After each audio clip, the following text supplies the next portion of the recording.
nothing like religious persecution in this country. It is non-existent.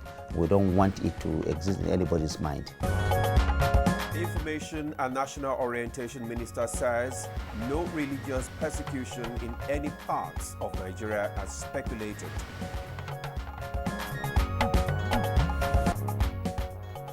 House of Representatives Public Accounts Committee recovers 28.7 billion naira from 2 oil companies indebted to the Federation account. African Development Bank and the International Institute of Tropical Agriculture have reaffirmed commitment to transforming Africa's agricultural landscape.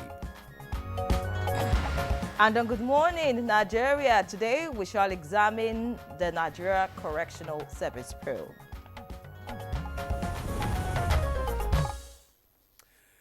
The Nigeria Correctional Service, formerly known as Nigerian Prison Service, is charged with the responsibility for the custody, reform, rehabilitation, and reintegration of offenders back into the society.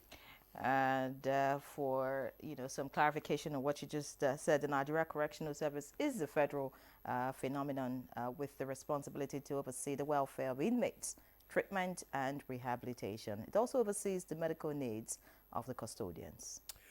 However, following allegations of corruption, abuse of power, torture, cruel, inhuman and degrading treatment against the Nigerian Correctional Service, the federal government established a probe panel towards fact findings in a bid to reform the agency.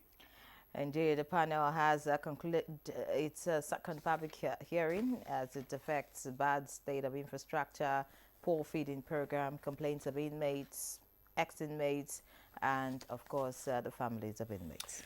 That's true, Larry. The panel also heard from staff and former staff of the Correctional Service, the judiciary, as well as it concerns adjournment of cases and high number of awaiting trials, law enforcement agencies and lawyers under civil society groups who have championed defense of many inmates who can't afford the services of legal representation. In addition, the investigative panel also granted audience to management staff of the Correctional Service, civil society organizations that have been critical of the agency over human rights abuses, especially against the vulnerable groups. The Correctional Service, which aims to rehabilitate inmates, have had to contend with numerous challenges, and so the probe panel has availed stakeholders opportunity to address issues stalling rehabilitation of inmates and to prefer ideal processes towards proper rehabilitation of inmates for reintegration into the society. I am Ademola Adeye. Welcome to Good Morning Nigeria, the first for the week. And I'm Henry John. Thank you for joining us this morning. We're reaching you live on the network service of the NTA, and we're right here at our headquarters in Abuja. Shortly, the newspaper review, which you could call your Gwaja, will be on. I wanted to say something. I know.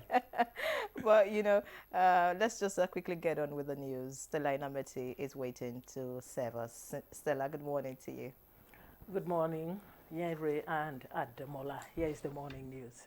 Information and National Orientation Minister Mohammed Idris has clarified that there is no religious persecution in any part of Nigeria, as being speculated in some quarters. The minister was reacting to reports that some Nigerians in the United States are suggesting a case of persecution of a particular religion in parts of the country. Information Minister also explained that a special committee, as indicated by President Bola Tinubu recently, would address all of these issues when constituted. Mr. President has been working to ensure that there is security for everyone. Of course, we are not yet there. It's not yet El Dorado. It's not as if this has been totally, the insecurity, the situation in the country has been totally taken care of.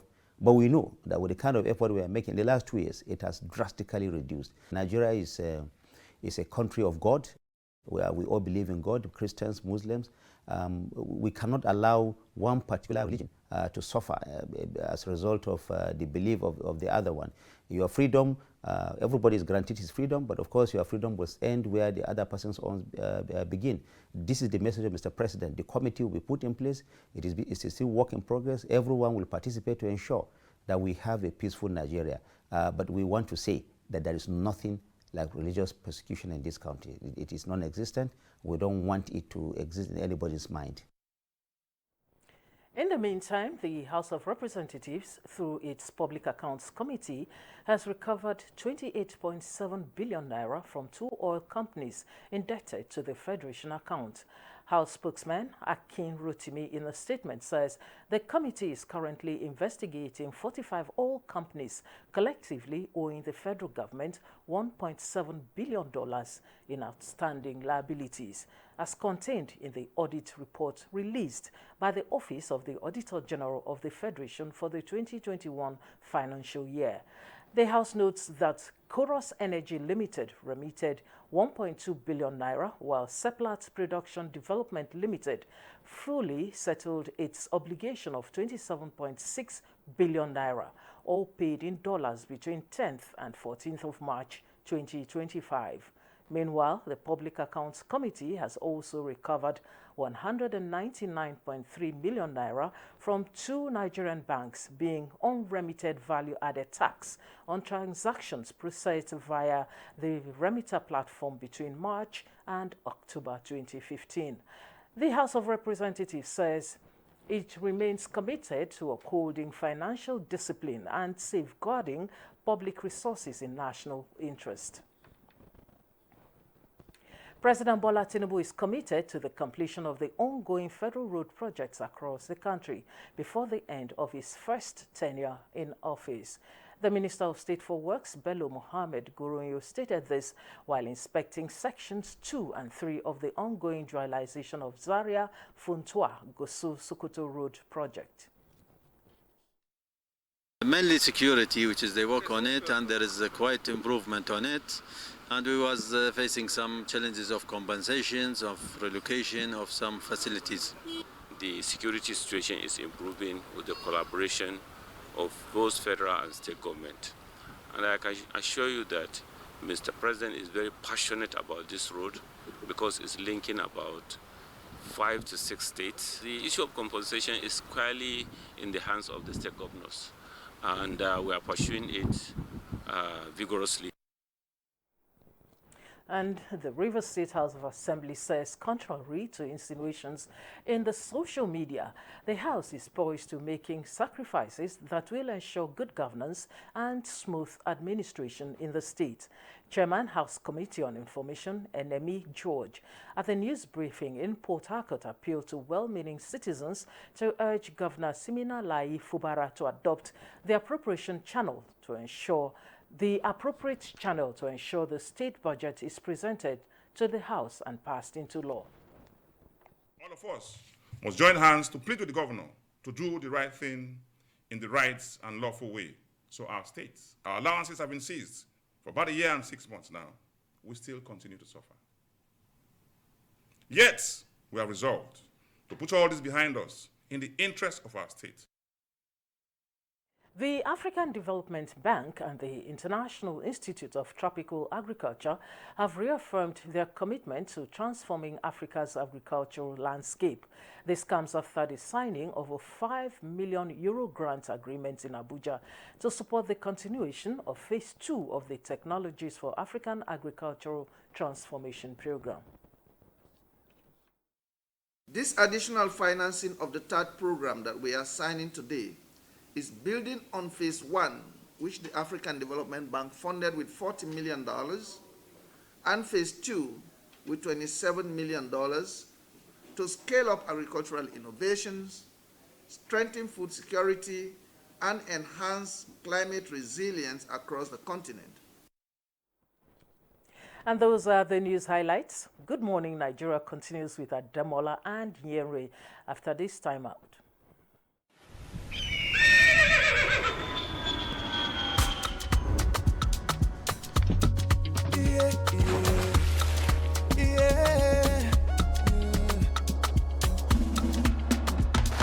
Atlantic across the savannah to the Sahara. We rise, a land of the free, we know they tire. We dream great, our spirit is undying. Resilient, rooted like palm tree. We sway in colors, we undoubted demand. We make solutions, we ignite passion, yeah. Education is unique, we are more than just a nation. We are Nigeria, strengthening unity. We know they carry lives. We are Nigeria, together live the dream of a land with great destiny. We are Nigeria. I am the real Nigerian. Brought to you by the National Orientation Agency, NOA. The sport is very, very important to the special kid needs. Engaging in this kind of activities, moving the wheelchair with the strength, is a form of exercise to reduce that stiffness of the muscle.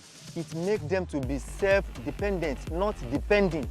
We should believe that there is ability in their disabilities.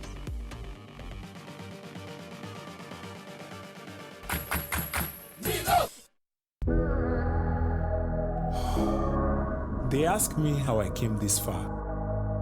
I told them I had to sweat. Sweat is chasing your dreams. Sweat is never giving up. Sweat is action, but can also bring germs. That's why I use Dettol Cool Soap with 5 degrees cooling sensation. Summer heat brings body odor, but Dettol Cool protects you from 99.9% of illness-causing germs and keeps you fresh.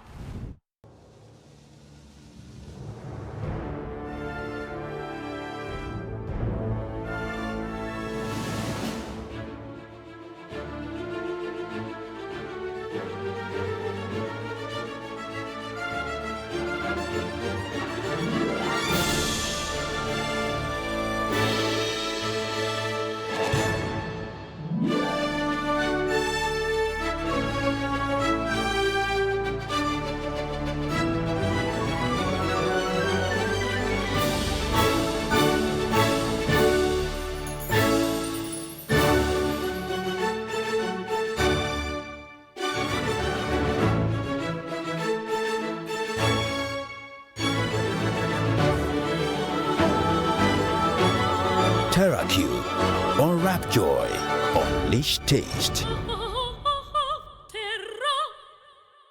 What wakes you up in the morning? Is it the sunrise? Is it the alarm? No. It's your dream that wakes you every day. It's what drives you like a powerful engine. That's why you start strong every day with the rich, creamy taste of Nescafe 3-in-1, carefully crafted from selected coffee beans. You're on your hustle, and you won't stop until you succeed. Start strong, finish strong. No buy am. But why? No see say this big bull bag of rice no get the new big bull holographic seal.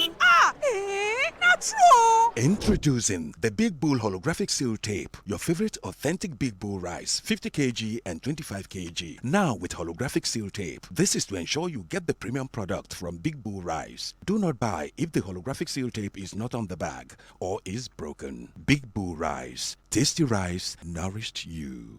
The holy month of Ramadan is here again. A month to submit to the will of Allah. A month to share. A month to care. And most importantly, a month of goodness. Start well and end well with the goodness of peak milk at Sahar and Iftar, and share the nourishing goodness of peak milk with everyone around you.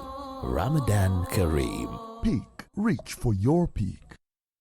Imagine lovely meals you can cook with these ingredients.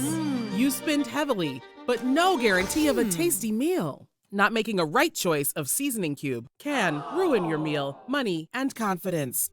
For a tasty meal, do not compromise. Choose Gold. Use Terra Gold for the rich, consistent taste your loved ones crave for. Good for soups, stews, and jollof. Terra Gold. 1 cube, endless possibilities. Little buddy, Big moves. Little brain. Big learning. Your little child is eager to do big things. Every sachet comes with the nutrients they need every day. Made from natural grains, contains protein and fortified with iron to support their physical growth, learning, and development. So you can fully enjoy your little one's big moments of growth. If you want to become something, become a child again. Why be a patient? If you must worry, then worry about winning. Why worry about germs? When you come home, bring tales and stories. Why bring in germs? Shield your families from germs. When Dettol is a part of every household bucket, then you and your family can stay protected from up to 100 illness-causing germs. Everyday use of Dettol keeps my loved ones protected. Thanks for staying with us. You're still on to Good Morning Nigeria on the network service of the NTA. Next is newspaper review. Stay with us.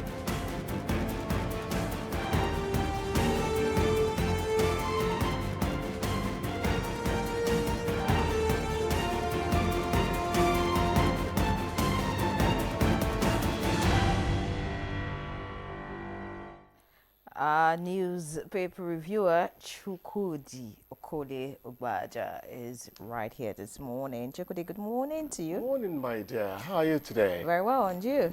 Do I look abused and roughed up? You know, the heat, how has it been featuring in your area? Oh, well, I've been trying to stay hydrated. And, You drink water? Within another 10 minutes, as if you didn't have a glass of water, 10 minutes ago. I couldn't even sleep because of the heat. You don't have light, you're on band A. What happened? No, not because of that. Even with the... he's on the lower rungs of band A. No. We had light, actually. We had light. Just that... Band boy. I don't like to sleep. The only band who is Sabina Ekiti Community School band. Sukudi. Oh, you needed company. That's why you were hot. Please, can we go for the papers now? All right. Let's see what the papers hold this morning. We'll begin with the Blueprint News paper this morning, and it leads with $1.7 billion liabilities by 45 oil companies. Reps recover 28.7 billion naira from Chorus Energy, Seplat. The rider, 199.3 million naira of 6.8 billion naira excessive charges from banks too. All right, away from that, we have NDLEA naps 2 behind U.S.-Italy bound cocaine in prayer beads. That's on page 16. Allegations of fraud unfounded, false. That's coming from First Bank. Below the picture story, we have don't allow emotion dictate your decisions. Lamido tells Ed Rufai. The riders blast ex-governor over call for opposition to join PDP and go and take up teaching job. APC chieftain tells Ed Rufai. All right, troops arrest 2 notorious bandits, recover weapons in Plateau. Fubara's crisis caused by bad advisors. That's credited to Wike. Finally, we have in a green strip at the bottom of the front page of the Blueprint, Ramadan, NOA reaffirms commitment to national unity, civic responsibility. That's on page 7. Let's see this Nigeria next. This Nigeria leads with reps recover 28.7 billion naira from oil companies. Public Accounts Committee probe into $1.7 billion debts. The Federation account of 45 oil companies yields results. That's on page 2. And besides the masthead, NDLEA seizes large consignments of drugs across 6 states, FCT. That's on page 24. Below the lead story, we have Abalama Kalabari stand still as Ijo honor Wike. The writer, he has done a lot to empower Ijo sons more than any other person in recent times. That's on page 13. And finally, we have over 1,300 persons die from diphtheria. NCDC named Kano, Bauchi, Yobe, Katsina as high burden states. Demola. Okay, thank you, Yanre. I have the Vanguard newspaper with me. And just above the nameplate, Rivers Government Assembly in wall of words over budget presentation.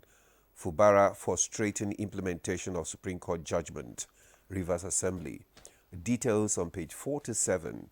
Serap sues Akpabio over Senator Akpoti Uduahan's suspension. Details on page 10. Then we have the global trade war. Naira value depreciates amid forex outflows. CBN intervenes with $50 million as Naira depreciates to 1,600 Naira. Currency dealer lament dollar scarcity, project further Naira depreciation. Banks not selling dollars to us. BDC operators seek CBN's intervention. Strange disease kills 5 Kebbi varsity students. Details on page 46. We won't follow El-Rufai to SDP. Lamido, details on page 9. Then we have FIFA 2026 World Cup qualifier. Amoriche list, 13 pros for Super Eagles showdown. Then we have the Mr. and Mrs. My mother has woken up before everybody in the house, cleaned everywhere, cooked breakfast, and fixed the laundry. That's village life for you. And the wife replies, oh, baby, let mama stay with us so I can learn more about village life. Did you hear that? No, I mean, that's the way to solve the problem. Of course, it argues for you. Abalama, what's the community you mentioned there? Abalama, Kalabari. Yes. You see, playing the ethnic card is the bane of African politics. Of course, what's happening now is not every job person that doesn't like me and all that. But you begin to ask yourself, how much does it help us as a people to grow politically? If I keep on remembering that your Egba people must help you against my Nwani people, those things don't lead anywhere. The more we de-emphasize ethnic politics, the more likely it is for the so-called dark continent to stir before it begins to grow. I am not a pessimist, but Africa, if Africa continues to play the ethnic and sometimes the religion card, it's not going to grow in real terms.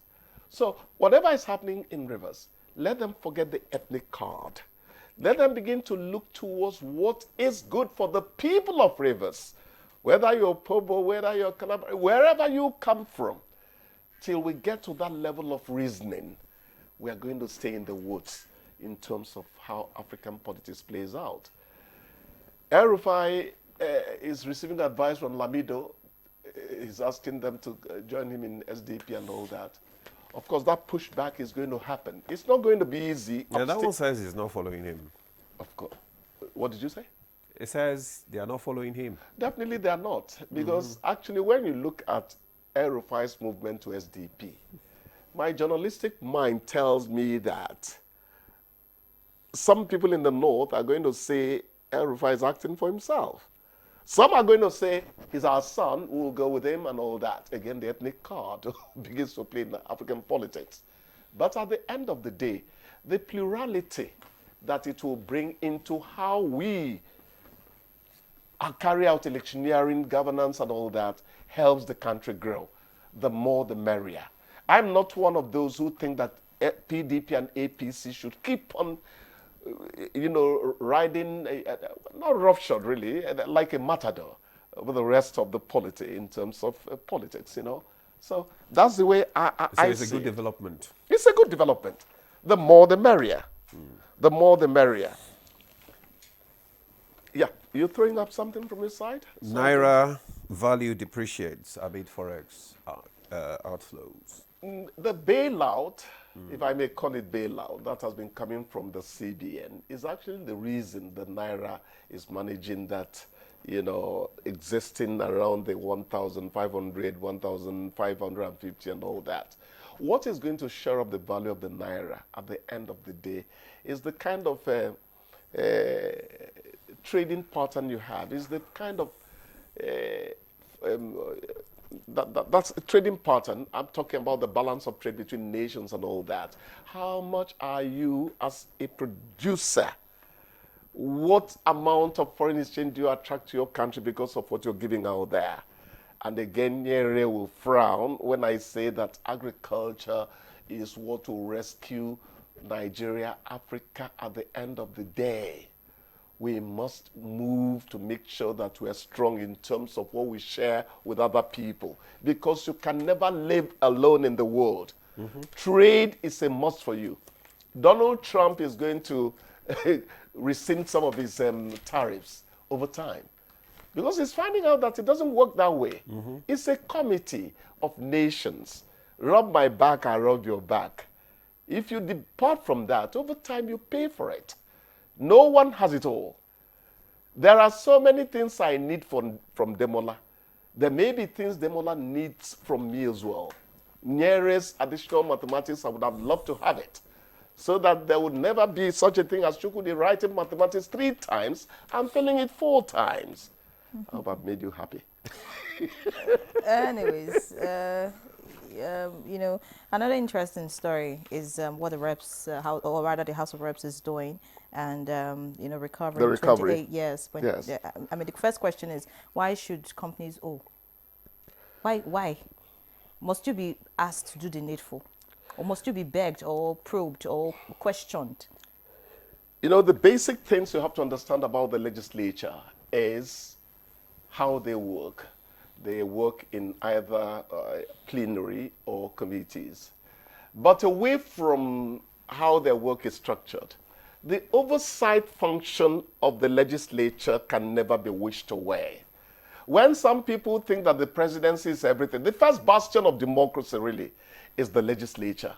That's the one that is representative of communities within Nigeria, if I may, districts within Nigeria, the people's true representatives. So their oversight, if it helps them do things for us, I think that shows up the belief or the potency of democracy. That's what I want to like to concentrate on. Because if they could get it from the oil companies, they could also get it from all the other people who have become predators. Exactly. While we are the prey. That's the point. And they're making profit. It's really sad. Oh, they are. They're making profit, but you get away with virtually anything you plan against the green, white, green. Impunity reigns. I know government is doing what they can to reduce it, but there are still so many loopholes you can, you know, manipulate. And the sad thing is that some of these oil companies are managed by, you know, foreigners who would not attempt to do this kind of thing. Where they coming from. Because they're coming from a place where the law works. It's not where religion works. Okay. It's where the law works. They hold you accountable. We don't do that here. Even in Ghana, we don't do that here. Anyways, another very serious issue of concern is this diphtheria outbreak in some states. Over 1,300 persons have died so far. And I'm trying to look at the statistics. So many people, so many cases have been suspected so far. Diphtheria is an airborne disease. Once someone coughs or sneezes, I mean, it's transferred. This is a serious... I hope I don't talk ignorantly. I thought diphtheria is one of those childhood diseases. There are about 6 of them. Yes, and vaccination is supposed to deal with this. Yes, so I want to think it's affecting the children more than anyone else. Exactly. You know, and of course, the fact that their immunity is lower, and then malnutrition is a big issue at the moment. They are still growing immunity. They are still maturing. So it takes us back again to the gaps in our health system. But it's not only for the children. No, also but for the adults. adults. Yeah, the adults are being vaccinated as well. Preponderantly, children have this running battle with diphtheria, whooping cough. They get vaccinated. It's just that the vaccination does not last. It's not a lifetime security. Yes. Maybe after 5-10 years, the thing wears away. So you need to be vaccinated again. Well, as I said, I don't like talking deeply about things I'm not very, conversant. Well, you have talked deeply today. And it's time to kick me out. Actually, I'm packing my things and leaving. I don't have to wait for you to say it. All right. We'll take a break now. Good Morning Nigeria continues. Stay with us. Our national flag represents our country's history, culture, and identity. It was designed in 1959. The colors are Emerald Green 2.0, which represents agriculture, and Immaculate White represents unity and peace. Know how to handle our flag. Illuminate the environment or don't fly the flag overnight. Do not fly a dirty or tattered flag. Take such flag to the nearest National Orientation Agency office for proper disposal and replacement. The national flag can only be flown at half-mast on the directive of the federal government. The national flag must be flown at the same or higher height when displayed alongside other flags. Don't burn or allow the national flag to fall on the ground. Do not print, decorate, modify, or insert the coat of arms on the flag. Our national heroes are not buried with the flag. They are honored by presenting it to their next of kin during interment. Respect our national flag. Be a real Nigerian. This message was brought to you by the National Orientation Agency, NOA. The sport is very, very important to the special kid needs. Engaging in this kind of activities, moving the wheelchair with the strength, is a form of exercise to reduce that stiffness of the muscle. It makes them to be self-dependent, not depending. We should believe that there is ability in their disabilities.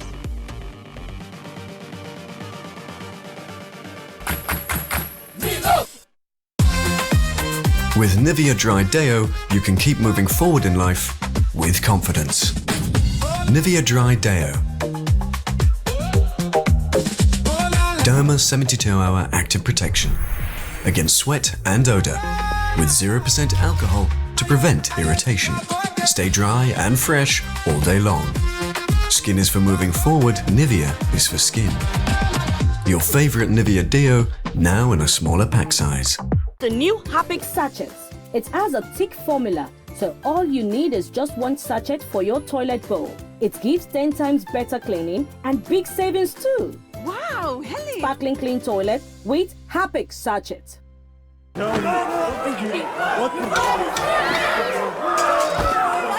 What food did you need?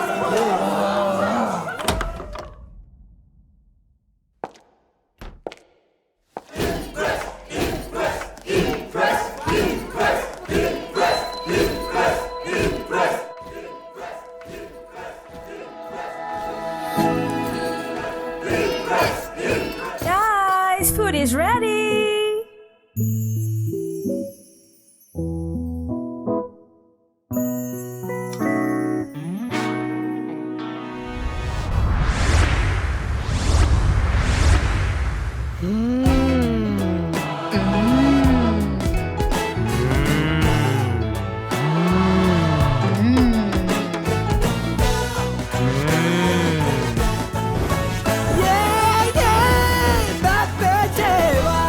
Cook to impress. At break time, when my champ needs to keep going, he's going to need his favorite snack, containing calcium, iron, and fiber. Milo Energy Snacks, snack of future champions.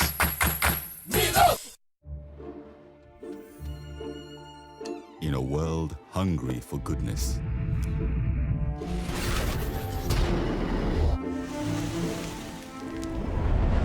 with a splash of golden Terra oil, a mom can transform a frown into a smile. Make a lunch hour a happy hour. Change no thanks into yes please.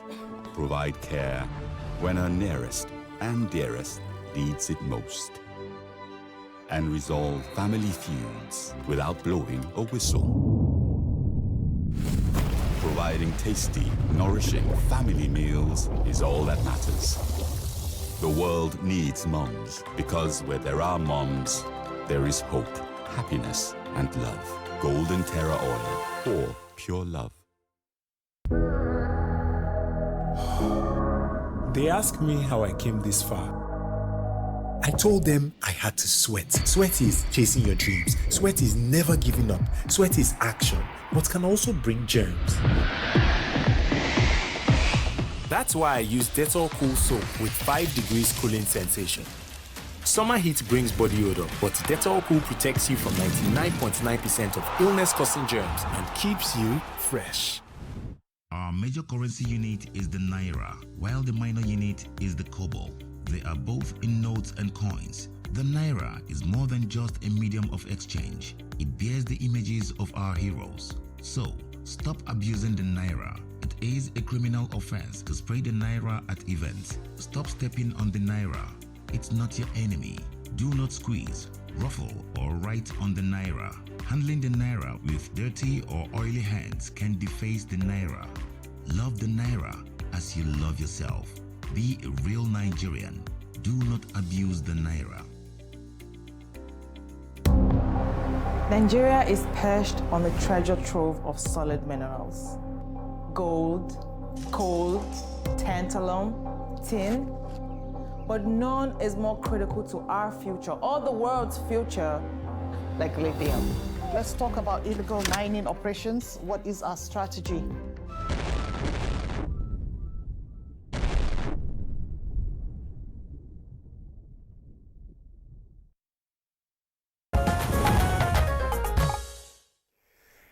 Thanks for staying with us. You're still watching Good Morning Nigeria on the network service of the NTA. Just before we bring in our guest for our conversation on Nigerian Correctional Service probe, let's take this background report by Timothy Yusuf.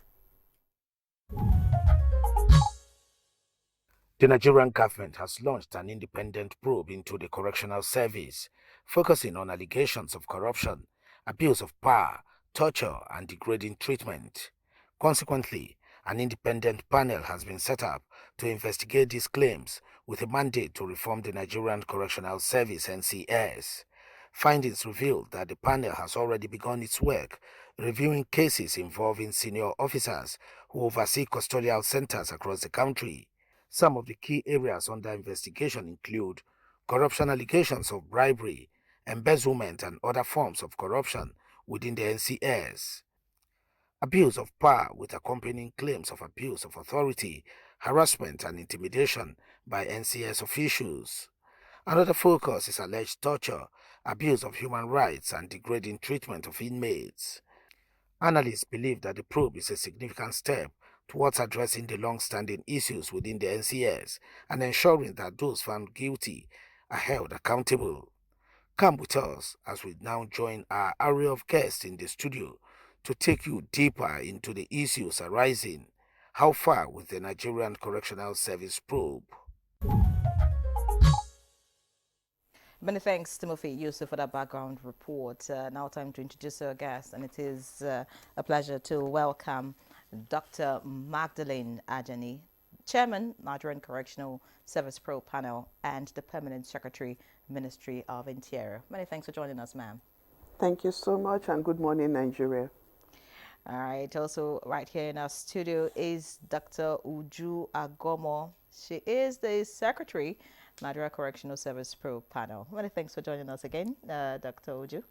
Thank you very much. I'm happy to be here, and good morning, Nigerians. So let me introduce the man in the midst, who is also a doctor, Dr. Ike Eze-Ugo. He's a member of the Pro Panel, Nigeria Correctional Services. Dr. Eze-Ugo, you are welcome to the conversation this morning. Thank you for having us, and good morning, our viewers. Okay, let's start the conversation with the chairman of the Pro Panel, Dr. Ajani. Tell us about or introduce briefly to us the independent investigation panel set up, on these Nigeria Correctional Services and its mandate. What's your mandate? Thank you so much. The Independent Investigative Committee on Nigerian Correctional Service was inaugurated last year by the Honorable Minister of Interior, arising from a lot of allegations against the officers of the Nigerian Correctional Service. And those allegations were a bit quite disturbing to the service. And so they were immediate, and then long-term terms of reference. The immediate one was to look at the allegations about some inmates. First was the case of Bobrisky, that he was detained and didn't serve his term in the correctional service. And then the second one was the case of the Kuje prisons, where it was alleged that some inmates were paying money to staff of the correctional service. So that was the very first set of TORs, and then the second one was to look at all the allegations of torture, maltreatment of inmates, and the aim of it eventually is to have a holistic reform of the correctional service agency. So those are the things that we are to focus on. The first one, of course, we have submitted the reports, and then the second stage is still ongoing because this investigative committee is working over a period of 1 year. So we should be submitting our reports in October. You are done with the second phase, right? We are on the second phase. On the first phase has been concluded, and the report has also been presented to Nigerians. Okay. You said that it's a 1 year investigative committee. Why that long? Because we're looking more on a holistic reform in the Nigerian Correctional Service. It's not a case of witch hunting, and if you want to really go in depth to look at most of the things happening, then you have to do a thorough investigation. We have 256 correctional centers in the country, and virtually we are present in all the states of the Federation, including FCT. These are things we're talking beyond the people. We're talking about our clients, the inmates. We're talking about the structure of the correctional centers. We're talking about the services that are being rendered. So we can't sit in Abuja and then make all the assumptions. So we are out on the field looking at what is going on, talking about the investigative panel, and we are also interacting with both the staff and then the inmates in most of the correctional centers. All right, fantastic. Many thanks. You would add to that, Dr. Ezeogo. Many thanks, Dr. Ajani, for your opening comments. Maybe I should just get to Dr. Ezeogo since you want to add to what the Permanent Secretary has said. But you are acting independently in this committee. Yes, you know, from the first report that was submitted, what really were the findings? Okay, the very first report was focused on the two cases, the Bobrisky case and then the Kuje case. With the Bobrisky case, we took our time to not just take what was flying on the media. We visited the various sites, facilities where he was sentenced to. The very first was Ikoyi Correctional Facility, and then the second he was moved from there to Kirikiri Medium, and from Kirikiri Medium to Kirikiri Maximum. We interfaced with the inmates, the staff, and we also did some forensics analysis on where he stayed and all of that. We made the report available. There was no evidence that he did not spend his jail term in the correctional facility as claimed or as alleged. But we also found that there were some sort of privileged treatments which we know that also they are not things that are not common in the system for now. Some of those privileged treatments were that we found that he used phone when he was there, and then he also had a room that is not in the general room, which happens in some places. Some correctional facilities have isolations for certain cases. Some of them could be as a result of health challenge or special presentation. And one of those special presentation from what we saw is he came up with the features of a woman, which will be, say, high-risk client. You can't throw him where you have all other men. So those are some of the things we found. But the key claim about whether he spent his sentence within the correctional service or not, that we couldn't find any evidence. What are those privileged treatments? You talked about I just mentioned them. I talked about him having phone, which is not supposed to be. I talked about him having a room. The room I would not say is not supposed to be, because there are isolation, there are rooms that are meant for isolation for special cases. And I did say that some of those special cases could be either as a result of health challenge or as a result of the kind of presentation we saw. He came with the presentation of features of a woman. And then you know what it means to put him in the Under whose authority was he put in the special room? There are levels of control on what happens in the correctional service. There are the zonal controller, the state controller, the in charge. The decision processes originate from the in charge, who is directly responsible for the facility, to the state controller, to the zonal controller, and to the headquarters. All of that we found, and then we were also, we tried to look at what could have influenced that, even though that decision is right, because he needs to be protected. Because, you know, the responsibility of the correctional service is to take and keep in safe custody and then return to court when the court demands. So if you take somebody who have a breast, for example, and put where you have men who have not, who don't even have conjugal visit and have been in there for about 6, 7, 8 years, what you may see at the end of the day may be something that will not be good for either the inmate. So for that particular one, I think they should even be appreciated for taking that decision.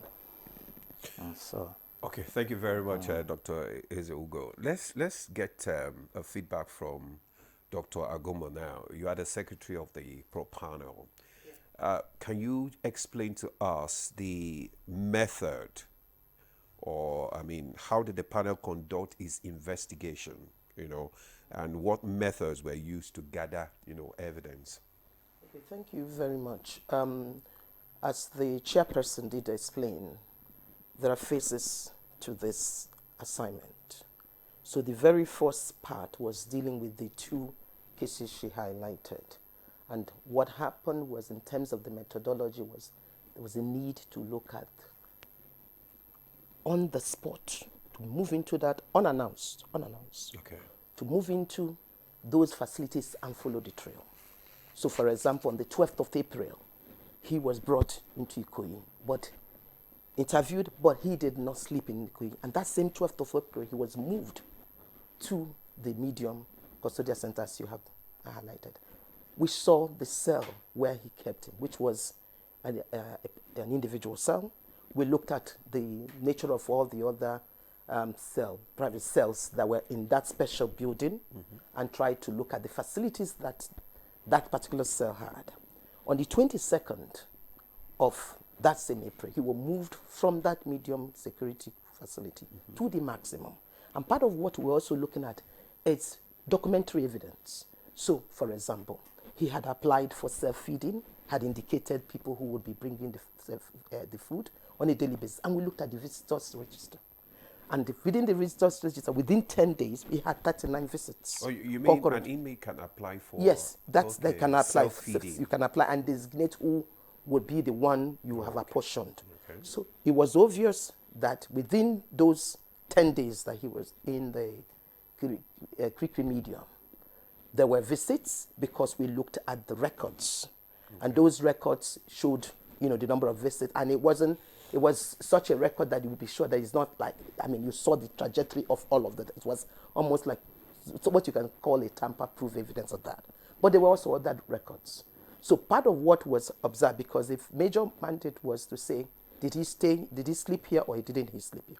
And all of the evidence we saw, including from interviewing of inmates, from staff, interview of staff, and also looking at the records, as I had said, showed that he stayed there. But in our first report, we also catalogued all of the privileges and all of the other issues that we felt needed further investigation. Okay. So, for example, what were the procedure for providing whatever privileges were given to him, and then what can, because the idea is that it's not only about these individual cases, it's how can we use the information we have seen from immediate cases and then ensure that we put in place methods to ensure, that future problems will not happen. We also looked at the nature of the cell in maximum.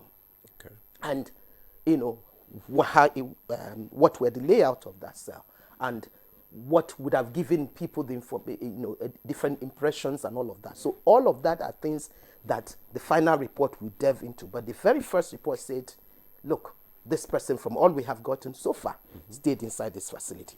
And so it's about looking at documents, it's about observation, it's about using interviews and all of that, and translating all of these things to come to a particular process. And all of the things we observed that were of concern, the major thing we want to now do further is to look at what had led to what, and how, what are the lessons that needs to be learned, and what are the processes that need to be put in place to ensure that the standards are kept. Dr. Agomo, I remember that when this particular person, Bobrisky, was in court and he was asked whether he was male or female, I remember he said he was male. So I'm wondering, despite the features, would there be need for this extra privileges? I'm just asking. And then from the description that Dr. Ezeogu gave us about special rooms and all of that, you have dealt with the correctional service for so many years. Does it mean that if this Bobrisky case didn't come out, does it mean that we have VIP,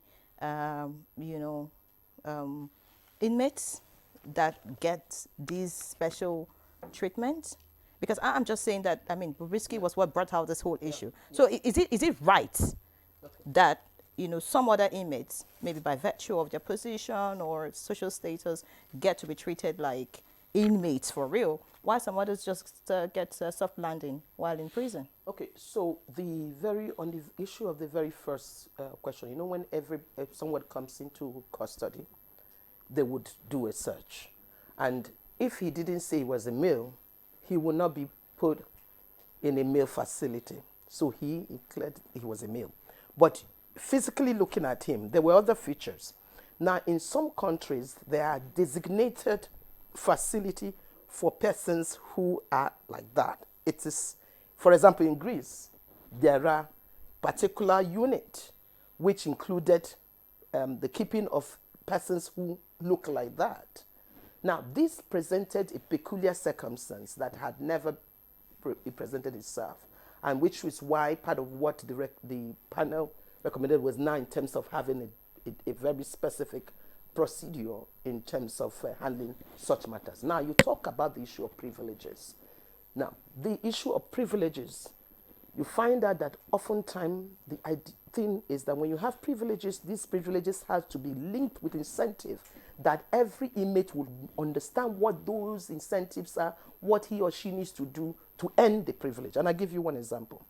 In Ireland, for example, visits, the nature of visit that you're exposed to, whether you can meet your family members openly, would depend on whether you're a low-risk inmate and whether you are complying with the regulations. And there are some, obviously, they'll make sure that you don't even have physical contact with your family member. You'll be talking on the phone. So the inmate knows that if he wants this type of visit, this is what he needs to do. So part of what the panel is doing is to take all of the list, because we listed all the privileges we observed that was offered to him in the medium security facility. We listed all the privileges that we saw that was in the maximum security where he was moved from the 22nd. And we raised also concern because of the different categorization of facility being moved. That was also reflected in the report.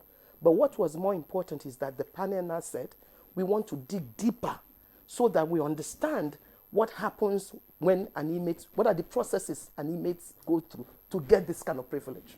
So that where there are abuse of power, where there are corruption, where we can flag those. So that's part of what we're doing during the second phase. Digging deeper into what led to what privilege that was given. Okay, all right, thank you very much.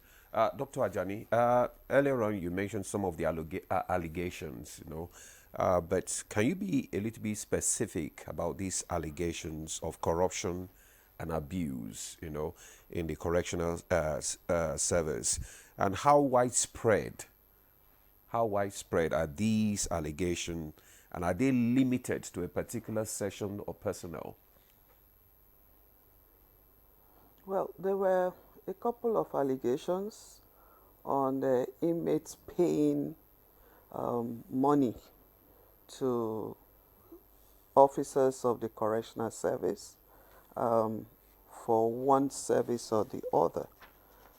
Some claim that they have to pay money to be placed in like the private cells rather than the open dormitory like cells. Some also claim that they give money to officers to get better feeding.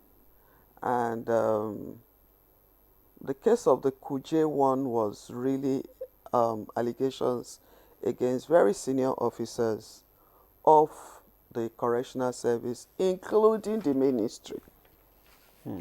So we had to look at it clearly. Including the ministry? Yes. Okay. So I know that myself and the Honorable Minister did not know what they were talking about.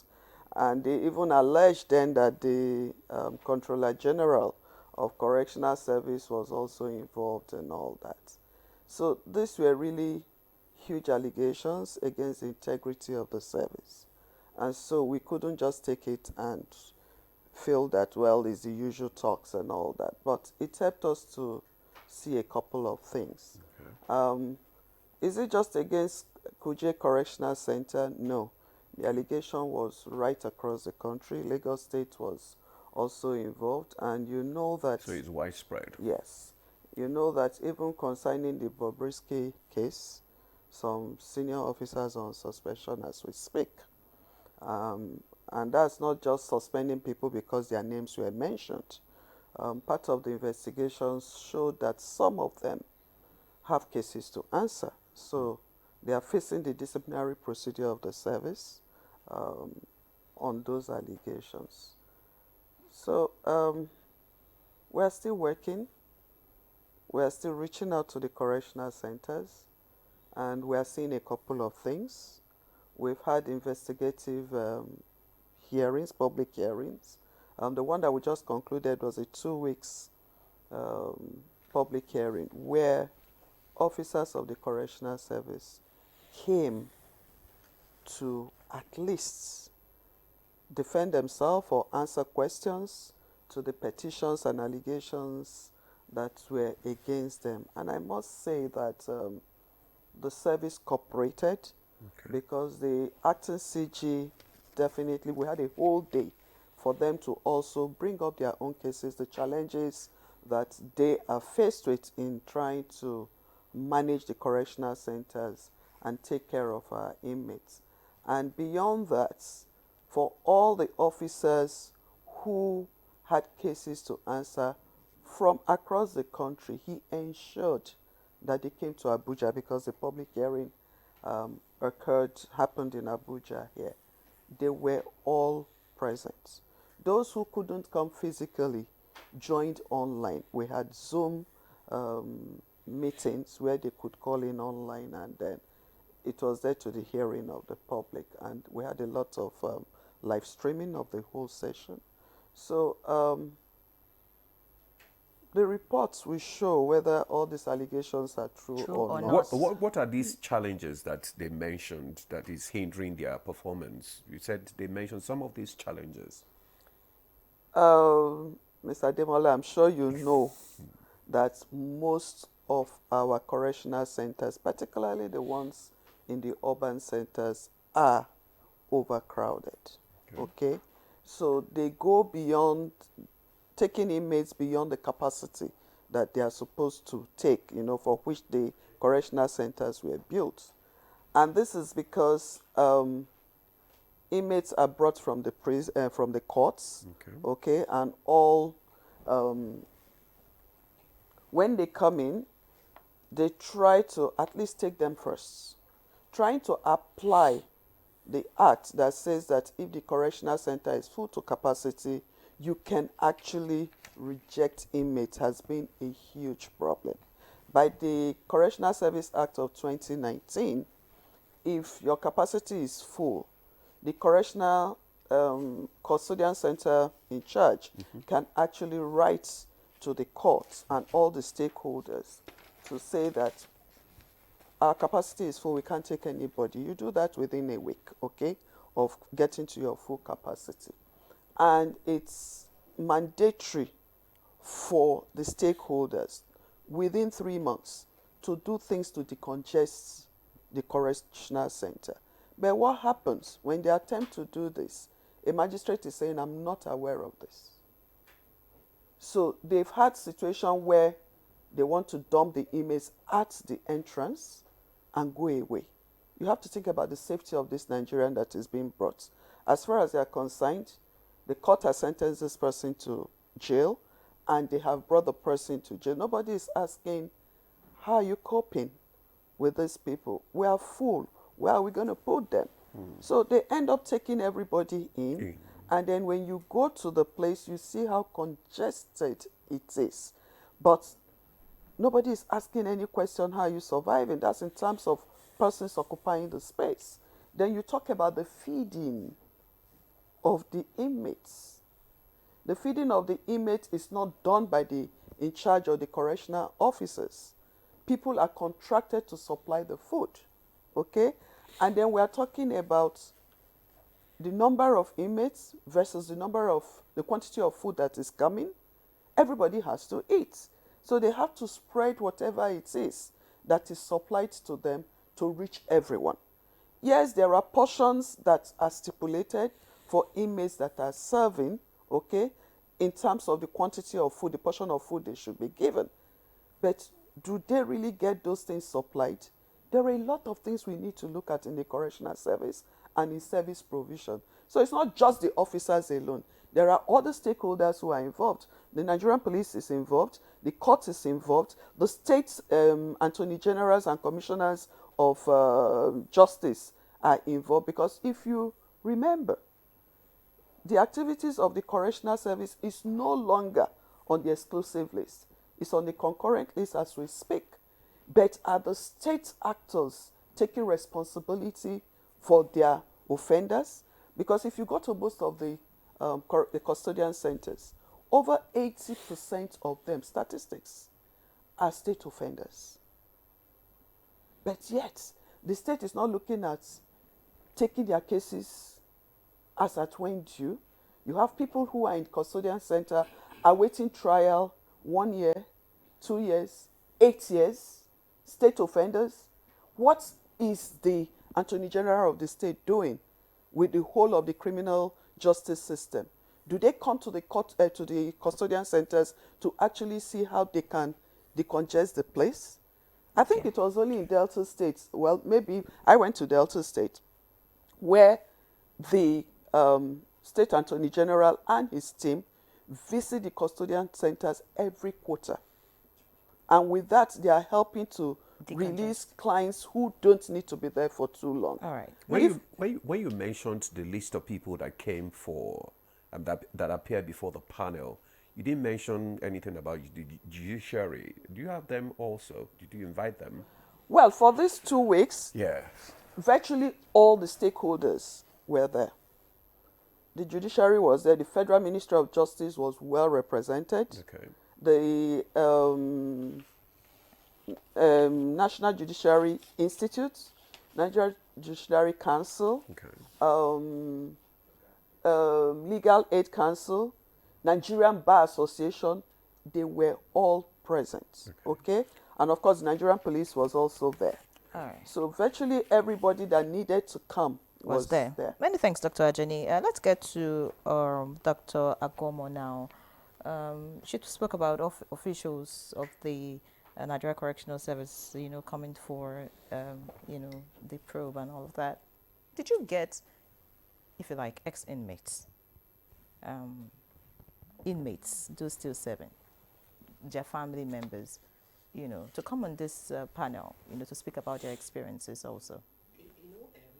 One thing about the panel's approach was inclusivity. The panel made public its email addresses, the address for the distribution of physical copies of complaints and petitions, as well as phone numbers that people can reach.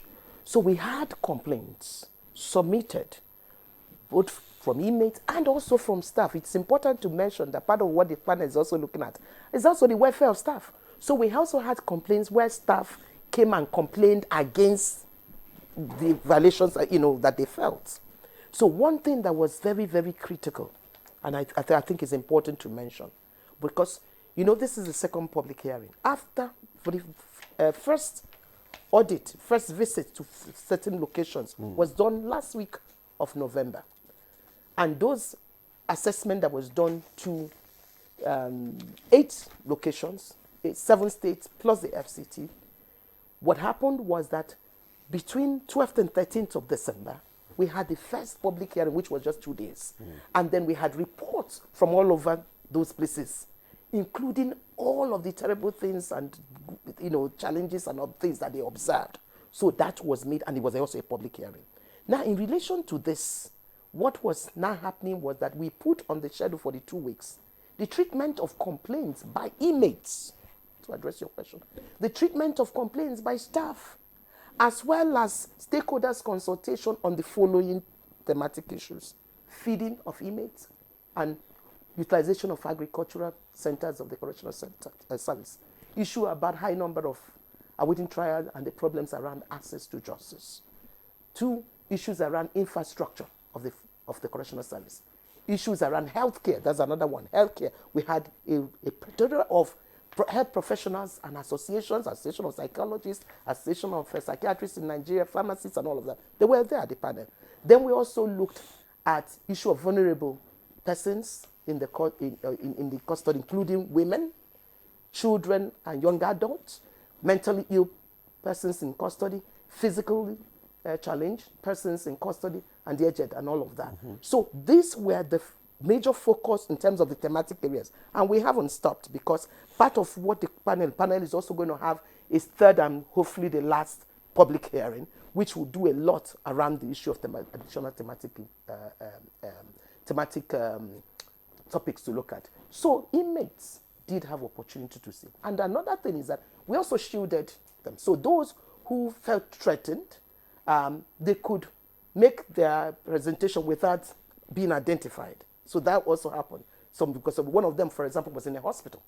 And we made sure it was just only his audio that you were hearing, in that regard, in terms of the complainants that we received. So I think one of the things that the permanent secretary said, which our chairperson mentioned, I really need to flag it, because this is for me perhaps the first time, because I was also a member of the panel in terms of the SARS. And there were times we'll be looking for particular police officer, calling them from Okuzo, they won't appear. But with this, the correctional service did not only bring the particular respondents, that is those people that were alleged to be perpetrators on each of the complaints. All of them came. People came from Bayelsa, they came from Plateau, they came from Kaduna, they came from Ogun State, Abeokuta, they came from Edo State, they came from Rivers. But another thing they were doing every day, because we had the specific calendar and a schedule which indicated what would be the focus of the panel each day. So you can't believe it that if we're focusing on healthcare, the correctional service will bring their officers related to healthcare to be in the panel that day. When we focused on issues around staff welfare and all that, they brought human resource and all of that, their, what they call it, their cooperative or what they call focus and all the rest of it, and CSIW system, which are the welfare packages that they have for staff. So that for the panel looked very encouraging. And that also we are believing, because there is a new person now at the head of affairs, so in the correctional service. So given the cooperation that the RTCG has given to the panel, we just feel that once this recommendation is there, it should give them enough impetus, because now it has a roadmap to impress Nigerians, because what the panel is trying to do is to have a correctional service that all Nigerians, in short, the whole of Africa should be happy about. Is this the first panel we're having of the this correctional is, service? Yes, this way. Yes, this is the first time what is happening is happening. There has never, I mean, we have had instances of prison decongestion and reform, but nothing ever like this. We've had some stuff of course, we knew about Oputa panel, we knew about the NSAS, but this is the very first time this searchlight is being beamed on the correctional service for a holistic reform. And it is so important that part of what was also playing out is that the level of support that is needed must be such that it must be multi-sectoral. It must be such that every profession must see what it can do. Whether you are in the education, whether you are in the health sector, whether you are in the private sector, whether in the public sector. I mean, the other day I was seeing the tape from Burkina Faso. See what is happening with agriculture. You know, inmates can actually do a lot in terms of the agricultural products and make Nigeria, you know, happy in terms of what, including the non-custodial measures. We can even have non-custodial measures in terms of agriculture. So, for example, people go and do community service in the farm. They go there every day and they are returned back. You're not bearing the cost. Okay. So we need to think a little bit more creatively, and I think that's the part of what the panel is trying to. Okay, recommend. That will be part of your recommendations. We're trying to see the whole picture so that it will be a holistic and sustainable reform. Not you make recommendation and it's lying down somewhere. So part of also the approach of the panel is that issues are solved. You know, the ones you can solve immediately. That's happening.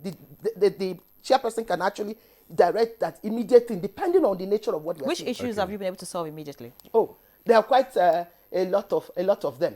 I'll give you some example. There were some officers that complained that when they retired, for example, vehicle was not given the necessary staff that was supposed to be given, assigned to them. To this particular officer that was not given. Instantly, the chairperson, you know, directed that letter be given the next day or something like that, and feedback given to him. So immediately, because it was something that could be resolved within that sphere immediately. There were instances where certain things that the Controller General could make to be activated in relation to things that have immediate need and an immediate response. Okay. But of course, there are things that requires more time, which is now to unearth everything through the process of the investigation, and then be able for us to now say, these are the concrete recommendations we're making on this, on the basis of this. As we said, it has to be holistic. It has to be sustainable. It has to be holistic. And it has to be sustainable, because we don't want tomorrow again, we are back again and saying, it has to be such that we look at sustainability. Okay, Dr.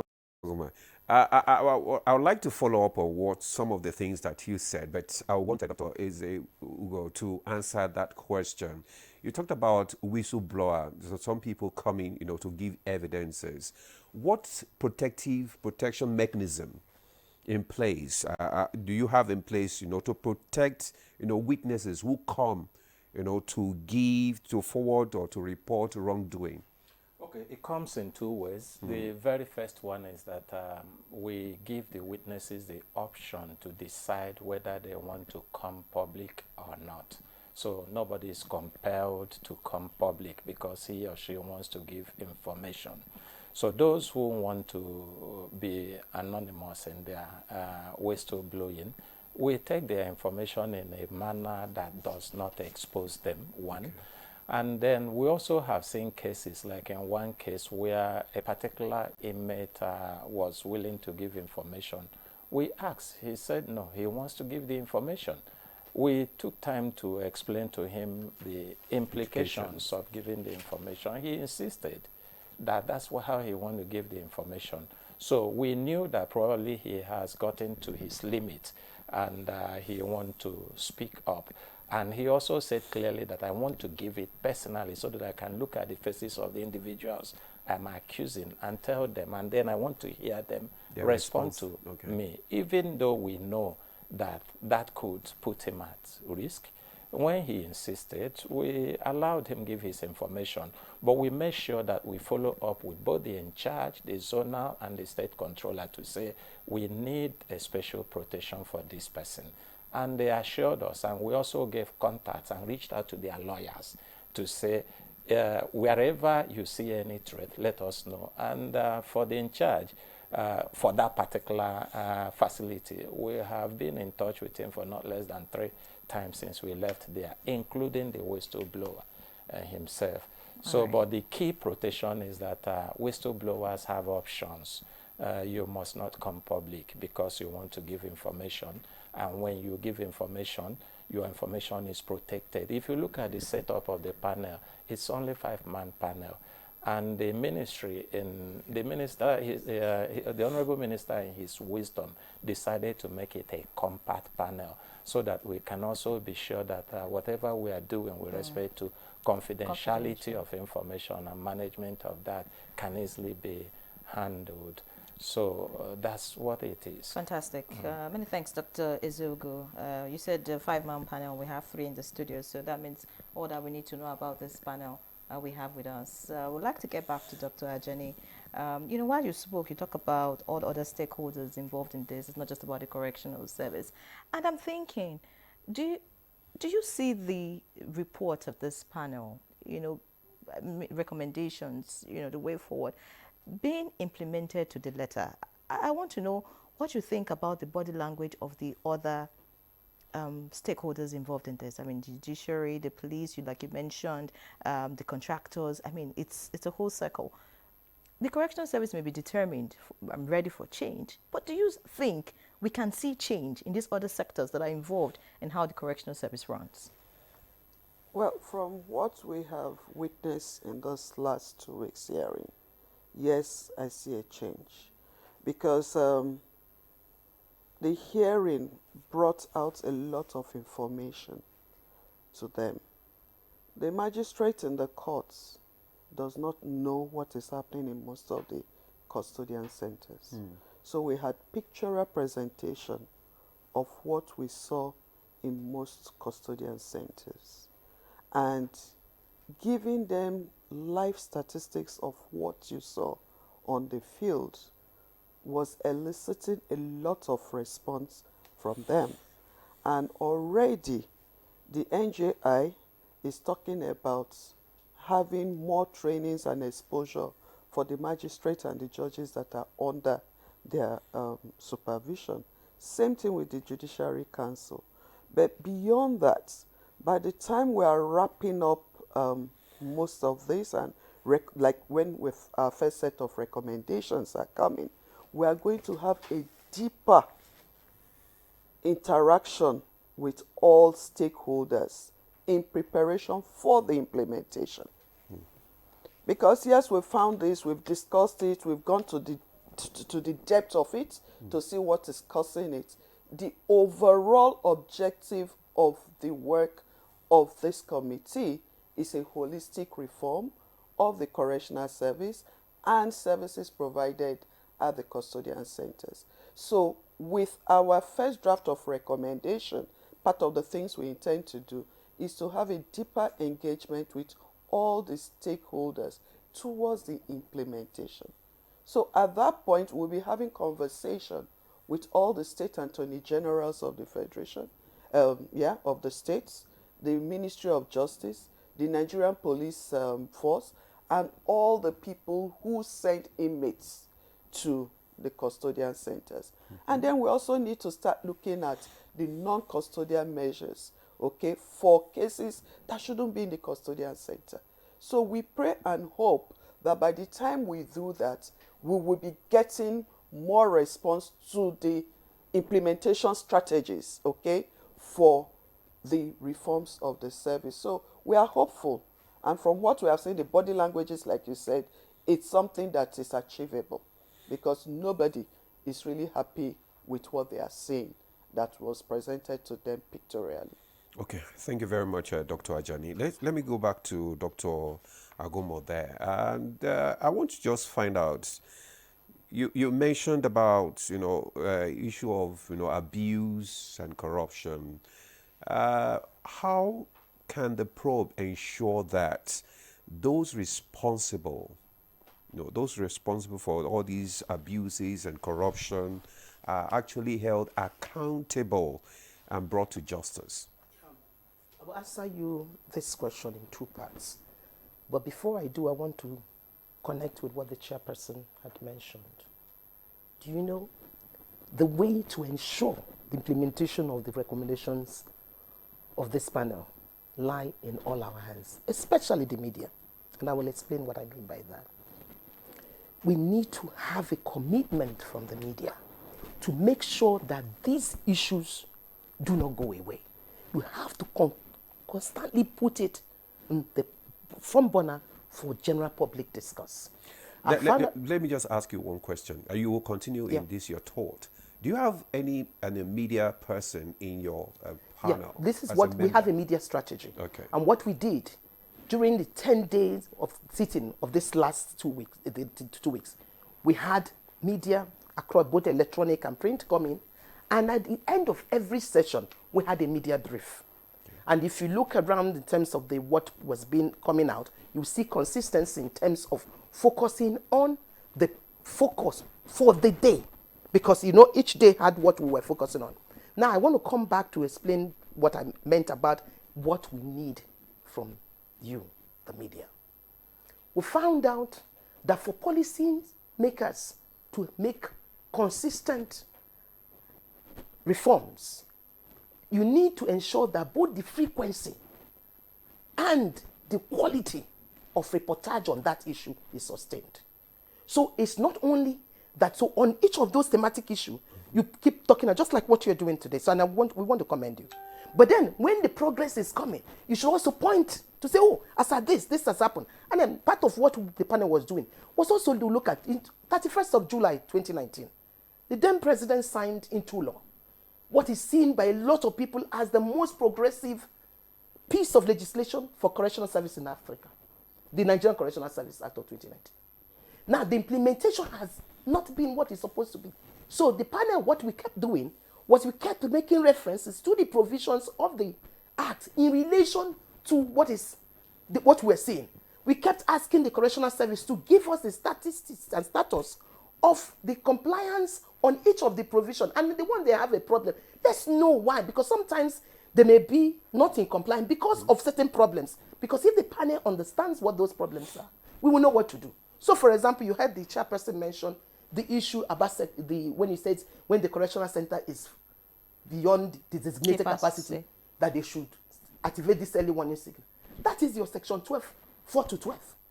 So why is the judiciary not helping its work? You heard her talk about the non-implementation of non-custodial measures and the need to do it. That's the whole of the part 2. Start from section 37, sub 1 of the Nigerian Correctional Service Act. Why are we not implementing it? What is the budgetary allocation to non-custodial implementation for the correctional service? The same thing, you go to talk about the issue about the staff welfare, because many a time the staff will think you talk about inmates, you don't talk about us. When you look at section 26, section 27, it's all about staff welfare, staff training and all of that. How are we doing in terms of the compliance around this? You talk about certification of good behavior that are provided under section 14, section 13. How, almost everything that needs to be done. How is this to put it? Let me give you two simple examples. Section 34 and section 35 of the law talks about every state of the federation having designated facility for young offenders. Okay. And then designated capacity for female. We know that now the young offenders facilities are very limited.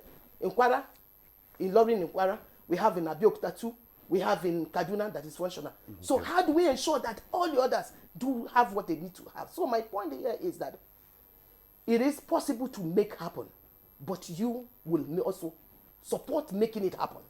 As a matter of fact, without the media, the challenge is that even if reform happens, it can be sustained. So both the showcasing of the issues, but also tracking of the progress. So when good things are said, I say, okay, on this one you have scored well, on this one you haven't scored well. The same thing in terms of now we are talking about the concurrent placement of correctional service in the concurrent legislative list.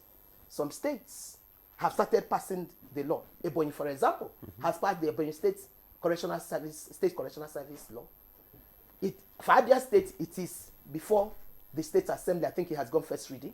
We have Anambra, we have Edo, we have Kano, we have, I think, Plateau, and maybe Adamawa and Lagos. All working on the same issue. So my point is that when you are doing that, other states can key in and know what can be done to bring the reform as that is needed. All right. But you have not answered my question, which is to ensure that those responsible for all these abuses, you understand, are brought to justice. So I told you I was going to do two parts, but I didn't want to lose the opportunity of stressing your role in that. Yes. So one of the things that the panel did was, all of the cases, because those individual cases, we are going to have report on each of the culpability of each of the perpetrators, like whoever is alleged perpetrator regarding a particular case. So I tell you, there was a particular case that we saw, but then the respondents that were indicated by the complainant when we were dealing with the matter, we now knew there were other persons who we should be talking to. And then the panels, in its wisdom, said, these ones, this should happen to it, but we need these additional ones because we want to make sure that it is the persons who are culpable that we're dealing with directly. So that will happen, and the issue will also be followed through. And the good thing is that that the Ministry of Interior is the supervising ministry for the correctional service. We also had the board in attendance. The board that also supervises, which is in charge of our recruitment, promotion, and dismissal, and all of that, disciplinary actions. So regarding those, the processes are already put in place to ensure that, one, you would deep into know who is the real violator in terms of these particular cases that came up. But as you know, the panel looks beyond that too, to now talk about the holistic pattern, because what complaints that you have, there are many that may not have come before us. So we decide on what has come before us, but then also we use what we have seen in the case to then understand the process, to know the recommendation to make for a more holistic and sustainable impact. All right, many thanks, Dr. Agomo. Now, let's get to Dr. Ezeogo. We've been talking about all the issues, but we know that, like already mentioned by the Permanent Secretary, one of the key factors responsible for how our correctional services is lack of funding. Many people have said, well, it's lack of funding. But I want to ask, is it really lack of funding, or is it mismanagement of funds? I'm asking that this year, for example, the federal government has budgeted for the 5.2 billion for the Nigerian Correctional Service, and about 38 billion is going to feeding. I mean, every year there's always a budget, for the Nigerian Correctional Service. In your own view, because you're an independent, a body in this panel investigation, do you think there are other areas that we need to deal with, away from this inmate issue or officers issue? Do you think there are other issues that are affecting the way the correctional service functions? Yes, there are. What we're doing, we are taking time to look at the correctional service, their operations, beyond what is reported and beyond what is seen on the surface. And then we're also looking at smart ways of running government enterprises. Funding, of course, is an issue, and I know it's not peculiar to correctional service, because I can't point to any government agency that gets sufficient funding. I'm sure when NTA was funded by government, they never got enough. But again, that doesn't mean that there is no room for improvement in funding. For example, the amount of money currently approved or allocated for feeding cannot normally feed any person, normal person. 750 naira is what they are currently feeding with, even though there's an approval for 1,125 naira, which has not kicked off. So, and even at that 1,125 naira per day, right? Per day, per day. All of us go to the market, so that that's 3 square meter. I don't know whether it's triangular meal or square meal. So we know nobody eats 3 square meal any longer. That's why I say triangular. So it could be triangular, but it's not even only about feeding. There is also money for infrastructure, because I know that if government have more allocation or provisions for infrastructure, some correctional services may require upgrade or even relocation like some of them that where they are located when they started were good enough, but urbanization have taken over those places that they are no more good for where you keep high-risk inmates. So, and so many other things, including their logistics. The level of vehicles provided, or the number of vehicles provided for correctional service operations or logistics is barely enough. And some people may not understand it. In a place where a correctional facility house inmates that are supposed to be taken to about 10, 15 local governments in a state, and they have only 2 or 3 vehicles to do that, you can imagine what it means. And court has time. Court wouldn't wait for you. So by the time they do the merry-go-round from one location to another, they may get to the end of the court where the cases have been mentioned and then stood down.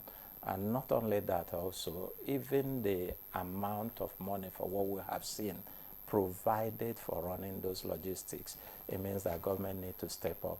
But we're not only looking at what government can do, because there are creative ways of solving problems. Some of the things we're looking at, again, when I talk about innovative or smart ways of running government enterprises, is also to be able to open the eyes of the... Dr. Ezego, we would just like to interject you now, because the director is calling for a break. When we come back, you will complete your thought. So we take a break now. The discussion continues. Stay with us. If you want to become something, become a child again. Why be a patient? If you must worry, then worry about winning. Why worry about germs? When you come home, bring tales and stories. Why bring in germs? Shield your families from germs. When Dettol is a part of every household bucket, then you and your family can stay protected from up to 100 illness-causing germs. Everyday use of Dettol keeps my loved ones protected.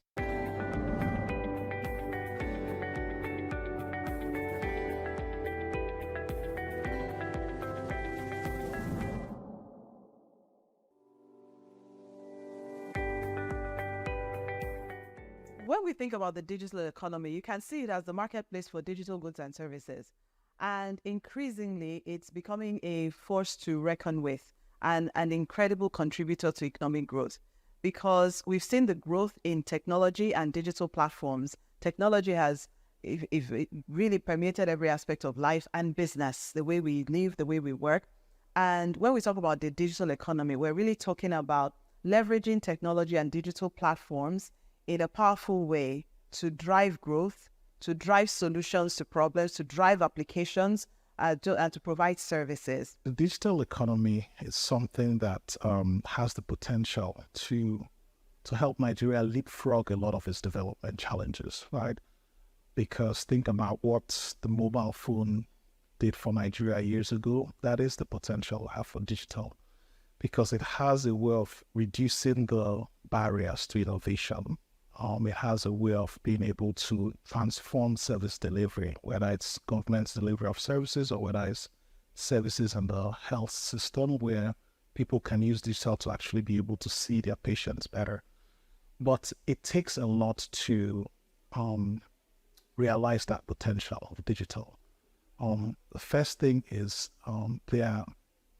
like every other thing, there's an infrastructure you have to build to be able to make sure that digital economy can thrive. Think of something like, capturing that happens in Nigeria, right? Where you capture, people's biometric when they go for a driver's license, when they go for passports, and each of those are separate things. Largely a system where you're able to streamline that and actually have a platform that exchange biometric information that makes it easier for people to access passports, easier for people to register to vote. But today it's very tough, right? But those are basic infrastructure that needs to be invested in. A lot of it is through government and private sector collaborations to make it happen. If we're looking to accelerate growth in the Nigerian space, we really need to look at enabling the digital economy. That includes providing digital infrastructure, connectivity, because that's the highway, like the highway that everything rides on.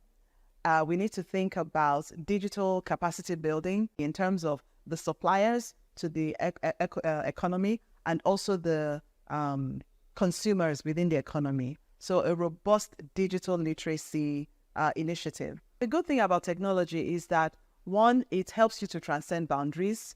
Two, it creates a level playing field, really, because if you create a solution, a technology-based solution that is applicable in this environment, that same technology can be applicable, exported to other environments.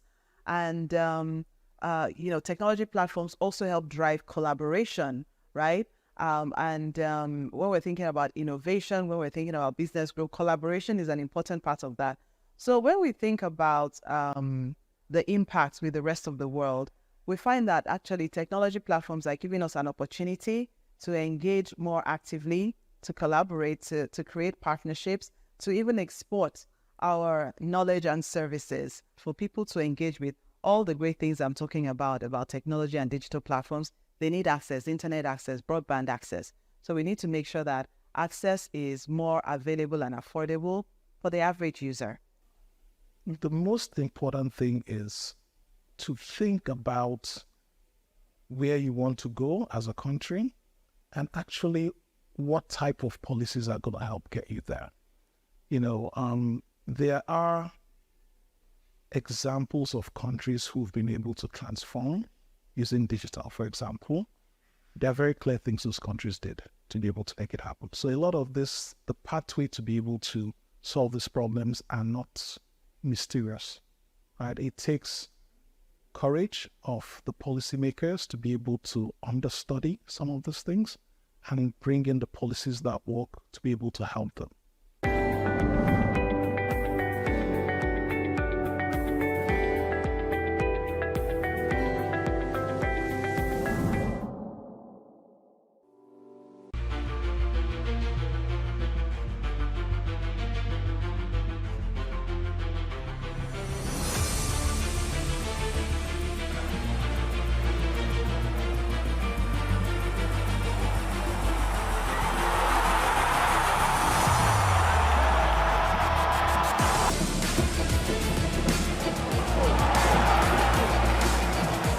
The stakes are high as the Super Eagles of Nigeria are back in action in the 2026 FIFA World Cup qualifiers as the hunt for a ticket to North America heats up. The stage is set as the Super Eagles head to Kigali to take on Rwanda's Amavubi at the Amaro Stadium on Friday, the 21st of March. Rwanda versus Nigeria. It is first versus fifth in Group C. It is 90 minutes of passion and endless skill. Don't miss a second of the action. Watch it all unfold right here on the 21st of March. Afro Sport, your freedom of sport.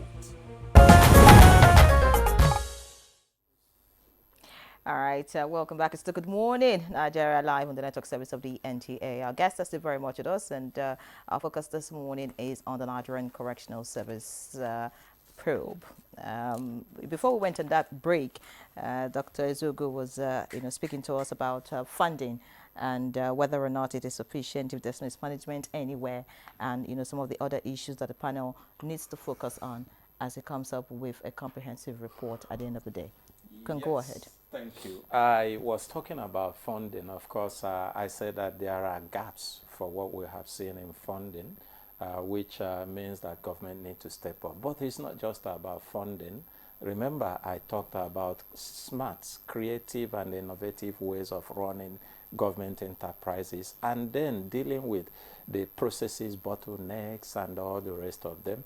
Assuming you throw in the fund and the system processes are not properly harnessed and aligned to deliver the way it should deliver, the fund will still go down the drain and not be able to deliver anything. And those are part of what we're looking at in this. A typical example, for example, we've talked about the farm centers.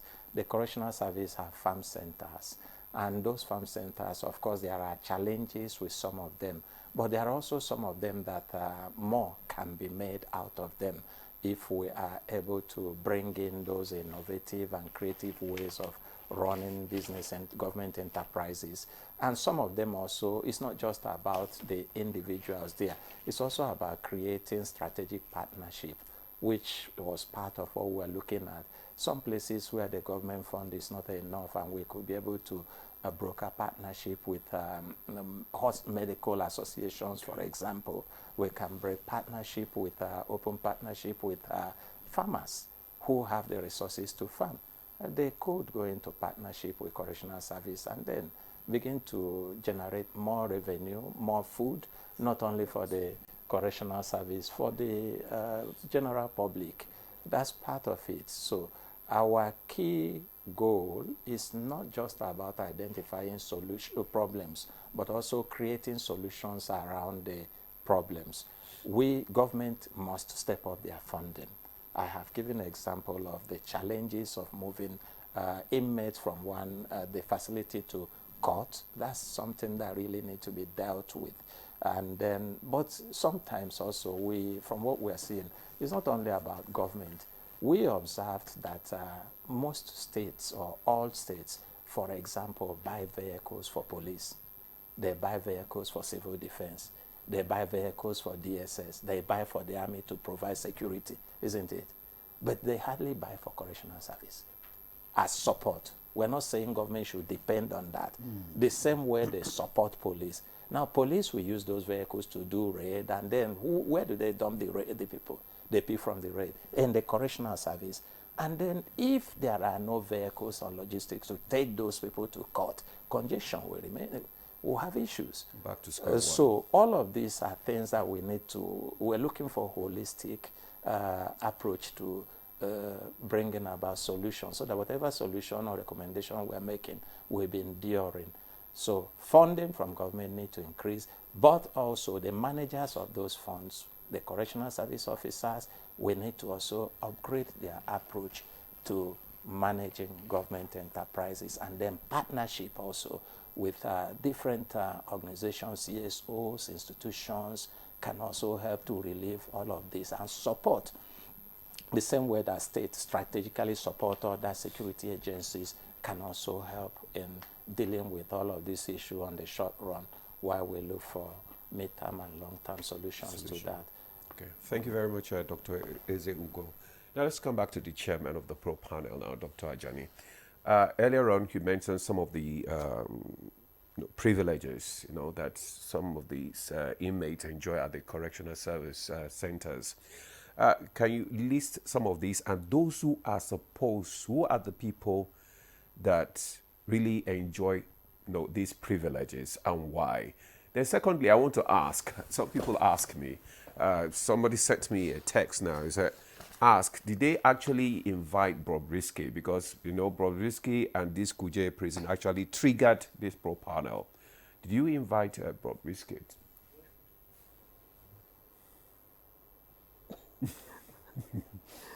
Okay.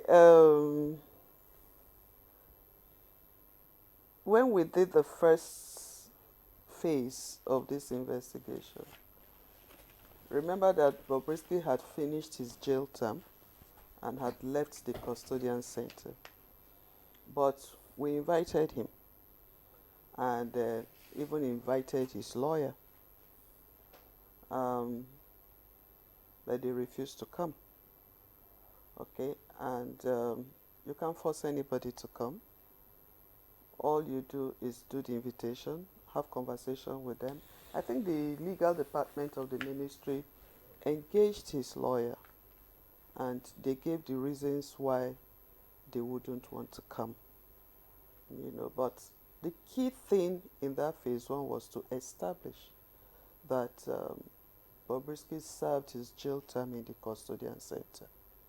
And every indication, all the records were there to show that he served his jail term. From the day he was admitted into the custodian center, even all the transfers to the day he was discharged. And the records are there for everybody to see. Okay. So what are the privileges that people enjoy?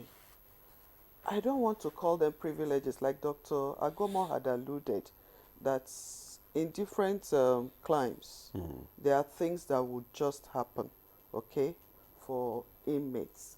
When you have a VIP or people of high social status in the society, they are there in the custodian center. Are you going to put them in the open dormitory or where you have single rooms? Does it now say we have big thieves and small thieves? No, don't let us go there. I'm just saying. I'm just asking because I mean it's like someone. It's not everybody in the custodian center is not a thief. I'm just assuming that, say, Some for example, the crime, for example, is stealing. Some are still awaiting trial. They haven't been condemned. Okay, so those ones are innocent or to proven otherwise, right? And this is just a question for me and you, okay? You have high-profile status individuals in the correctional center. We are seeing the reality of what is going on in our correctional centers. You have the dormitory, you have the isolated rooms, you have rooms where there are just probably like 2 people or 4 inmates occupying. Where are you going to put those people? Where are you going to put those people? What we are looking at is that eventually we should be able to reform our custodian center to the point that it will be comfortable for all the inmates. As a matter of fact, the UN recommendation is as much as possible for countries to begin to shift a little bit away from the dormitory life. But you know it's going to take God knows how long because of the processes. But what the panel's position, you know, remember I said to you that in that first report, we listed all the privileges. So in this second phase, we want to look at those privileges and the condition and know what are the recommendations that will flow out of it. Who are the persons that assess it? What are they legitimate? Is it in line with international practices, or are there things that needs to be changed? You know, and the point I was making earlier was the fact that privileges are used as incentive, but it has to be something that is accessible to every inmate, and the criteria has to be clear. So you need to know, what do I need to do to earn this? So if I behave well, for example, I may earn this type of visiting arrangement. I just give that as an example. So, or if I'm sick, like if people who are sick, I may need this, or if, you know, different approaches. Okay. But this is something that is part of the second phase. So I just wanted to mention that we haven't drawn up the recommendations regarding the application of privileges. That's part of what we are going to look at in this. Just a quick addition to what Dr. Ajani said. It's not just that the VIPs are given VIP treatment because they are VIP. There are practical scenarios. For example, if a governor is thrown into correctional facility, and former governor, and he is thrown into the place where you have all the criminals, the first is that there is this anger against those who are high up in the society. Isn't that why there are officials there to, you know, no, but they don't sleep with them inside. They won't sleep with them inside the court. But so isn't that where the correction is in the first place? That's for those people who are big, who are up there, who do what is wrong, that gets them in jail. You haven't understood me. A typical example was a police officer, the renowned police officer that was thrown to Kuje. You remember? Let's assume that there are criminals that he encountered in the course of his job, and he made them to be prosecuted and convicted, or they were going through a waiting trial, and you drop the same officer in the same cell with them. Do you think he's going to come out alive? He won't come out alive. I think the best way to understand this is when you look at the criteria for assessing any privilege, you understand. So part of that criteria could be safety. So okay, if that's exactly the question. I think it's better we look at that. Yes, that's and that's then, what as I said, the panel hasn't. We haven't fully dealt with it. All we have done so far is to list in our first report the ones we saw in the 2 facilities. Now we are also capturing the privileges we are observing in other centers. Now the next thing will now be to look at how do people assess it. What are the things we can recommend? You know, because it has to be fair, it has to be just, it has to be also compliant with international standards. But that's part of second phase work. We haven't.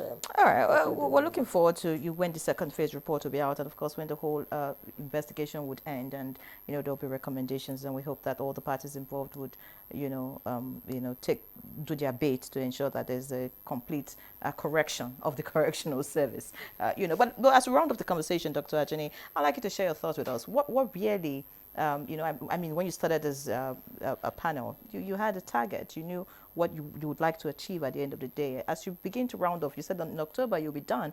What do you expect? What should Nigerians be expecting, really? At the end of the day, what are we likely going to see? What are the reforms that would likely be birthed as a result of this?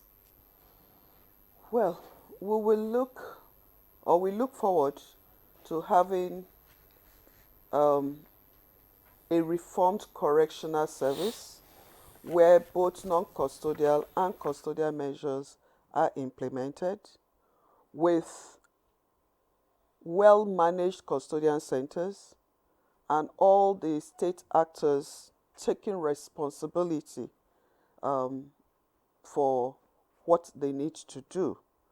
Having the state come in to manage their state offenders and get the cases attended to as at when due, so that people are not staying in custodian centers for a long period awaiting trials. We also look forward to the judiciary playing their role and making sure that cases that shouldn't be in the custodian centers are not even sent there at all. So they apply the non-custodial measures. We look at a future where underage people are not put in custodian centers with adults, okay? And we also look to the future where the welfare of the correctional officers are well taken care of. And of course, feeding our inmates appropriately with better correctional services in place in the centers. We're talking about vocation centers, education. We currently have them happening in some of the centers, but we are saying that this will become like the norm, where people have the option to either go to school or learn one vocational trade or the other, because we are no longer a prison, we are a correctional center. So it's no longer a place of incarceration, but a place where people are rehabilitated and eventually reintegrated back into the society. And the society also will have to step down on the stigma attached to people who go to the correctional centers. Yeah, thank you very much, Dr. Ajani. Okay, let's get Dr. Ogoma now. And I just want you to tell us, what message would you send to the Nigerian public, especially when it comes to the importance of, correctional reform? It's just to say that the correctional service and correctional centers is like the barometer to check what happens across the whole of the justice system, as well as what happens within the society. I mean, it's always said that if it can get it right there, then that society is right. So given the issue that we have at hand, I think it is important that Nigerians should see this as an emergency. It is also important that every Nigerian, irrespective of your sector, should find a role of how to connect and provide whatever support you can give. If we do it, it is better for us as a people. So both the private sector, public sector, and when I mean public sector, all of the agencies of government, at all of the tiers of government, the federal, the state, the local government. It's also about how the voluntary sector can also key in. If we do it, it's not because you love correctional service, but because you are making it safer for every one of us. Everybody you see in custodial center, unless the person dies in there, it's going to come out someday. And because of that, we have to really invest in what happens to them while they're there, so that our communities, our states, and our nation will be safer. And that's what Thank you so much. We're out of time. Really, just crossed my mind that we didn't talk about jail breaks and how we can prevent, future reoccurrence, of that. But Dr. Ezeogo, your final thoughts as we round up the conversation. Okay, we need all hands to be on deck. What the Ministry of Interior want to do with this is not a piecemeal approach. It is a holistic and enduring reform and every reform that is meant to achieve its purpose starts this way. Have a thorough examination of the system so that whatever that is there as an underlying cause, you can unearth it and then be able to deal with it in the most holistic and effective way. So one, with the approach we have started practically is what it should be to deliver what the ministry is looking up to, and that will make Nigerians proud. But we need all stakeholders. Thank you very much. All hands on deck, all stakeholders in the criminal justice system, the police, the judiciary, and all the law enforcement agents. We need them. Thank you very much. And then we need also the public to support. Dr. Ju Gomo has already talked about the media. We need the public to support by bringing information, joining even in the public hearing. That's why we're not doing anything in the closed door. It is public, so that whatever we are doing can be open and transparent to all to see and possibly add value. And that's what we're asking for. Thank you, Dr. Ike Ezeogu, member, Nigeria Correctional Service Pro Panel. Many thanks for your thoughts, and thank you for being a part of the program. Thank you. We do sincerely appreciate you. Dr. Uju Agomo, Secretary, Nigeria Correctional Service Pro Panel. It was a pleasure to have you again. Thank you. We wish you the very best. And of course, Dr. Magdalene Ajani, Chairman, Nigeria Correctional Service Pro Panel, and Permanent Secretary, Ministry of Interior. Thank you so much for your time. Thank you for your insights. And of course, it's a 5-member panel, so we'll send our love to the remaining 2 members. And we hope that you do the needful. We hope that at the end of the day, it will not just be talk. No. That we'll see action and we'll get to see a change. And yes, the media is saying, give us the information we need to. You know, I mean, it's always about the media doing one thing, but we need to also work together. Thank you so much, Permanent Secretary. Thank you for having us, and thank you, Nigerian. Well, that's the much we can take on this edition on Good Morning Nigeria. Join us tomorrow again for another episode. I am Ademola Adeoye. It hasn't changed. No. I'm Henry John, live locked on the NTA.